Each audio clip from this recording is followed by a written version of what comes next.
माझे नाव कुमारी शिल्पा ज्ञानेश्वर ठाकरे, सहायक शिक्षिका मीनाताई माध्यमिक विद्यालय नवखळा, तहसील नागभीड, जिल्हा चंद्रपूर।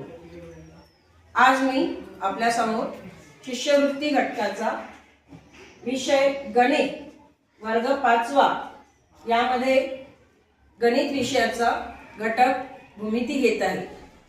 तर बघा मुलांनो, हे काय आहे? कैची आहे। आता मी या कैचीला समजा असं उघडलं आहे, उघडलं हा, तर आपल्याला ही एक बाजू दिसत आहे आणि ही दुसरी बाजू दिसत आहे। तर या दोन बाजूपासून काय तयार झालेलं दिसत आहे? कोण तयार झालेला दिसत आहे ना? तर मग आता आपण कोण म्हणजे काय ते पाहू। कोण आपल्याला इथे दिसून राहिलेला आहे, हा कोण दिसून राहिलेला आहे। कोण कशाला म्हणलो आपण? की ज्यामध्ये एक काय असतो? शिरोबिंदू असतो आणि दोन काय असतात? किरण असतात, त्या शिरोबिंदू मधून निघणारे। ठीक आहे, जेव्हा आपल्याला दोन किरण एकाच बिंदूतून जेव्हा निघतात त्या बिंदूला आपण शिरोबिंदू म्हणतो किंवा त्याला सामायिक बिंदू सुद्धा म्हणतो। तर एकाच बिंदूतून जेव्हा दोन किरण निघतात तर अशा तयार होणाऱ्या आकृतीला आपण काय म्हणतो? कोन असे। शिरोबिंदूतून निघणारे दोन किरण असतात तेव्हा एक आकृती तयार होते। दिसत आहे तुम्हाला इथे पी क्यू आर, ही जी आकृती तयार झाली आहे त्या आकृतीला काय म्हणतात? कोन। काय म्हणतात? हा असा काय तयार होतो? हा कोन। या कोणाचं नाव काय आहे? कोन। लिहिताना कसं लिहितो? पी क्यू आर, कोन क्यू आर। यामध्ये क्यू हा शिरोबिंदू असतो, घेतला जातो, म्हणजे कोणाचं नाव होते? P Q R. शिरोबिंदूला मधात घ्यायचं असते। एका शिरोबिंदूतून दोन किरण निघतात त्याला किरण म्हणतात, नाही कोन म्हणतात। कोन म्हणतात, हा अगदी बरोबर, त्याला कोन असे म्हणतात। यानंतर आता कोण समजलंय आपल्याला की शिरोबिंदू एक असतो आणि दोन काय असतात? किरण असतात। दोन किरण मिळून आणि एका सामायिक बिंदू मिळून म्हणजे शिरोबिंदू मिळून जी आकृती तयार होते तिला आपण कोन असे म्हणतो। संकल्पना आता आपल्याला समजायचं आहे। जर मी आता पूर्ण वर्तुळ जर घेतला, जसं आता माझ्याकडे हा वर्तुळ आहे, हा वर्तुळ आहे, पूर्ण दिसून राहिलेला आहे। या वर्तुळाचं पूर्ण माप किती असेल? मग 360 अंश। किती आहे? 360 अंश। आपण या डायग्रामला या प्रकारे घेऊ शकतो आणि जेवढं कोण पाहिजे आपण तेवढं आपण घेऊ शकतो। तसं आता पूर्ण बघा आला तो 360 अंश, तर अशा प्रकारे ते राहतं। ठीक आहे, राहील लक्षात? 360 अंश पूर्ण। आणि अर्ध असेल तर अर्धवर्तुळ 180 अंश। अर्धवर्तुळ असेल तर 180 अंश। अशा प्रकारे आता आपण कोणाचे प्रकार पाहूया। तर कोणाचे प्रकार किती आहे बेटा? मुख्य 3 प्रकार आहेत। पहिला प्रकार आहे काटकोन। जवळ इथे पहिला प्रकार आहे काटकोन। दिसत आहे तुम्हाला? आपण या आकृतीवरून आता काटकोन पाहू। काटकोन। दुसऱ्या प्रकाराचं नाव आहे लघुकोन आणि तिसऱ्या प्रकाराचं नाव आहे विशाल कोन। ठीक आहे, आणि हा जो आता आपण पाहिला हा सरळ कोन आहे। 180 वाला हा 180 वाला हा सरळ कोन आहे। तर मुख्य 3 प्रकार आहे। एक आहे पहिला तर काटकोन म्हणजे ज्या कोनाचे माप 90 अंश असते। कसे असते? 90 अंश। हा बघा, ज्या कोनाचे माप, जसं आता हा एक किरण आहे आणि हा दुसरा किरण आहे। ठीक आहे, तर ज्या कोनाचे माप किती असेल? 90 अंश असेल। जसं हा पी क्यू आर आपण घेऊ, तर क्यू हा 90 असेल। ठीक आहे, तर याला म्हणतो आपण काटकोन। जसं आता हा 90 आहे आपल्याला दिसून आला, तर हा आहे आपला। आपल्या समोर तुम्हाला तुमच्या समोर काही दिसून राहिले का उदाहरण काटकोनाचे? कोणते कोणते आहे? ब्लॅकबोर्ड, हा ब्लॅकबोर्डची बॉर्डर आहे ना। अजून बॉक्स, अगदी बरोबर, बॉक्स आहे। बॉक्स दिसला मला। चार्ट पण आहे, पेपर पण आहे, अगदी बरोबर। डोअर, हा डोअरचा हा जो कॉर्नर आहे तो आहे विंडो, राईट, विंडो। हा हँड पण करता येईल आपल्याला 90चा। हा बरोबर, अगदी बरोबर। याला आपण इंग्रजीत काय म्हणतो? काटकोनला राईट अँगल। Right angle. ठीक आहे, आता आपण दुसऱ्या कोणाकडे वळूया। दुसऱ्या कोणाचं नाव आहे त्याला काय म्हणतो बेटा? Acute angle. काय म्हणतो? Acute angle. मग आता लघुकोन कशाला म्हणायचं? तर ज्या कोणाचं माप 0 पेक्षा जास्त आणि 90 पेक्षा कमी. राईट. हा, त्याला 0 पेक्षा जास्त आणि 90 पेक्षा कमी असते त्या कोणाला लघुकोन असे कमी आणि 0 पेक्षा जास्त असते.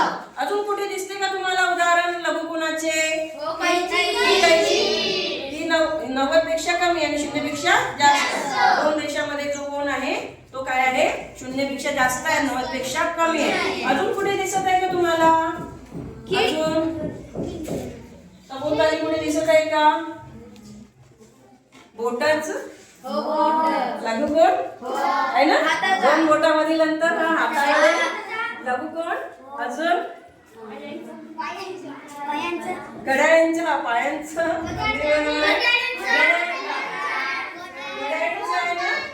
घड्याळीचे दोन याच्यामध्ये दोन लगतच्या दोन याच्यामध्ये जर घेतलं आपण तर लघुकोन तयार होतात. दोन काट्यामधलं अंतर हा लघुकोन आपल्याला तयार होताना दिसत आहे. समजा मी इथे आता हा तास काटा 6 वर घेतला आणि हा 5 वर घेतला तर कोणता कोण आहे? ठीक आहे. हा लघुकोन होईल का बघा बरं. मी एक 6 वर घेतलेला आहे तास काटा आणि हा 11 वर घेतलेला आहे. बरोबर आहे. तुम्हाला कोणाविषयी माहिती आहे आपल्याला. ठीक आहे. तर विशाल कोण म्हणजे काय? मग आता विशाल कोण म्हणजे बघा ज्याची माप काय असते? 90 पेक्षा जास्त आणि 180 पेक्षा कमी, त्याला म्हणतो आपण विशाल. ठीक आहे बेटा. संकल्पना पूर्ण स्पष्ट.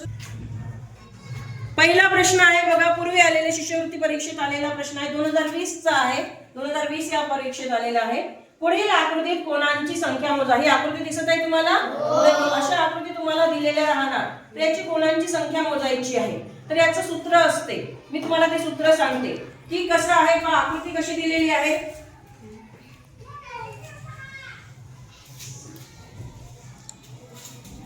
बघा. ही आकृती या प्रकारे आहे बेटा. अशी या प्रकारे आकृती आहे. हा एक शिरोबिंदू घेऊ आपण आणि हे सगळे किरण घेऊ. आता इथे कोणांची संख्या मोजायची आहे तर तुम्ही अशी मोजाल का? 1 2 3 4 अशी मोजाल का? असं चुकेल तुमचं गणित. ठीक आहे. त्याच्यामुळे तर आपण काय करायचं? 1 असं घ्यायचं कोणाला. हा दुसरा कोण आहे ना याला 2 लिहायचं. हा तिसरा कोण आहे ना याला 3 लिहायचं आणि हा चौथा कोण आहे ना याला 4 लिहायचं. एवढं करू शकाल तुम्ही? हा. मग काय करायची? बेरीज करायची. आता मग काय करायची? सगळ्याची बेरीज. 2 प्लस 3 प्लस 4 किती होती संख्या? 10. म्हणजे याचं उत्तर काय आहे? 10. हे काय उत्तर? 10. म्हणजे पहिल्या नंबरचं त्याचं पर्यायाचं उत्तर बरोबर आहे. तर पहिल्या नंबरच्या पर्यायाला काय करायचं? आपल्याला गोल करायचा. राईट. परीक्षेमध्ये समजलं बेटा? असं सोडवा. कोणताही प्रश्न याच्यावर या आकृतीवर असा आला की अशा प्रकारे आकृती दिली राहिली आणि कोणांची संख्या मोजा म्हटलं तर तुम्हाला मोजता येईल बेटा. आता कोणाची संख्या मोजता येईल ना? काय करायचं? पुन्हा एकदा सांगते. सगळ्यांचे नंबर लिहून घ्यायचे कोणांचे आणि त्याला बेरीज करायची. सगळ्यांची काय करायची? बेरीज करायची. म्हणजे तुम्हाला बरोबर त्या कोणांची संख्या निघते. म्हणजे एकूण किती कोण आहे आकृतीमध्ये? 10 कोण आहे. किती कोण आहे? 10 कोण. समजला पहिला प्रश्न?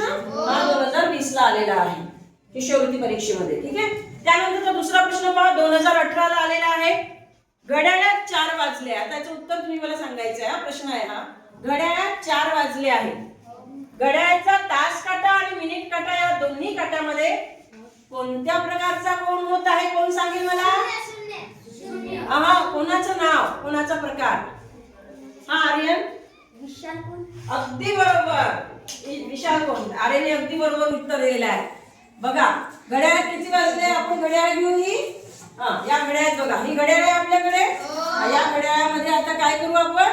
4 वाजलेले दाखवू. 4 कसे वाजले माहिती आहे ना? तास काटा कितीवर राहील? 4 वर आणि मिनिट काटा कितीवर राहील? 12. मग आता कोणता कोण झाला याच्यामध्ये? विशाल कोण आहे ना? विशाल कोण आहे ना? ठीक आहे. जे 90 पेक्षा जास्त आणि 180 पेक्षा कमी. तर अशा प्रकारे कोणते प्रश्न? हा 2018 ला आलेला प्रश्न आहे. तर कोणाचा प्रकार ओळखायचा आहे? कोणाचे प्रकार मुख्य 3च आहे. एक काटकोन, दुसरा लघुकोन, तिसरा विशाल कोन. ओळखता येईल तुम्हाला आता? आणि समजा 3 वाजले असेल तर कोणता कोण राहील तो? 3 वाजले असेल तर घड्याळ काटकोन राहील.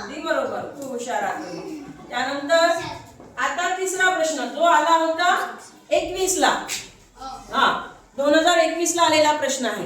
काय म्हणते पहा, कोणाच्या दोन्ही भुजा वाढवल्या, भुजा समजते, बाजू वाढवल्या, कोणाच्या मापात काय फरक पडतो?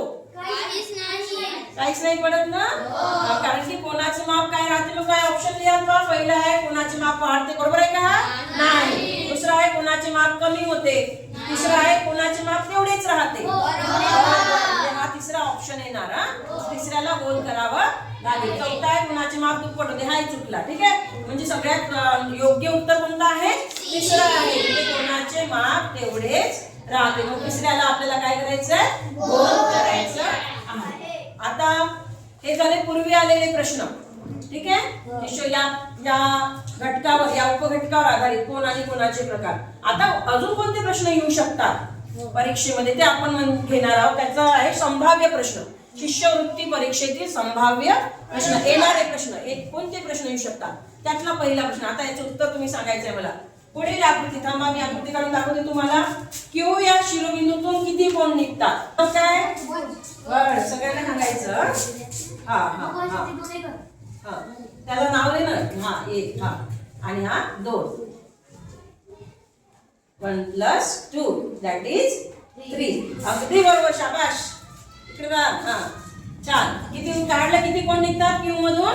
3. समजलं? मी प्रश्न काय विचारला होता? क्यू शिरोबिंदू. मी ओ म्हटलं होतं का? नाही. छान. तर क्यू शिरोबिंदूतून किती कोण निघतात? बघा, 1 आणि 2 अशी नाव देऊन द्यायचे. हा क्यू शिरोबिंदू आहे आणि 1 आणि 2 ची बेरीज करायची, उत्तर आलं 3. 3 उत्तर कुठे आहे? बी ऑप्शन मध्ये, म्हणजे दुसऱ्या ऑप्शन मध्ये आहे. तर दुसऱ्या ऑप्शनला गोल करायचा आहे. कळलं बेटा? अशा प्रकारे. तर हा संभाव्य प्रश्न येऊ शकतो. घड्याळाचा तास काटा 9 आणि 10च्या मधात आहे, दरम्यान आहे. तास काटा 9 आणि 10च्या. ठीक आहे, आणि मिनिट काटा 8 वर आहे. मिनिट काटा कुठे आहे? 8 वर आहे. तर आता मिनिट काटा 8 वर आहे, तर त्या दोन काट्यामधील कोण कोणत्या प्रकारचा आहे? तास काटा घेऊ आपण. तास काटा कुठे आहे? 9 आणि 10च्या दरम्यान. आणि मिनिट काटा किती आहे? मिनिट काटा आहे 8 वर. हा कोणता कोण आहे? हा म्हणजे असं. आता मी तुम्हाला घड्याळ करून दाखवली म्हणून तुम्हाला असा अंदाज बांधता येईल का? अंदाज बांधता येईल ना? तुम्हाला प्रकार ओळखता येईल मग. आता हा कोणता कोण तयार होत आहे? लघु कोण इथे तयार होऊन राहिले. आणि यामध्ये आपण काय काय पाहिलेलं आहे? कोण म्हणजे काय, कोणाचे प्रकार कोणकोणते आहेत, त्यानंतर म्हणजे पूर्वी आलेले प्रश्न शिष्यवृत्ती परीक्षेमध्ये कोणकोणते होते, संभाव्य प्रश्न कोणकोणते येऊ शकतात, त्याच्या माध्यमातून पाहिले आपण. या शैक्षणिक साहित्याच्या माध्यमातून पाहिलेले आहे की कशा प्रकारे आपण प्रश्न सोडवू शकतो, कशा प्रकारे आपल्याला त्या प्रश्नांची उत्तर कोण आणि कोणाचा जो प्रकार आहे हा घटक तुम्हाला समजला. मग सगळ्यांना समजलेला आहे? ठीक आहे.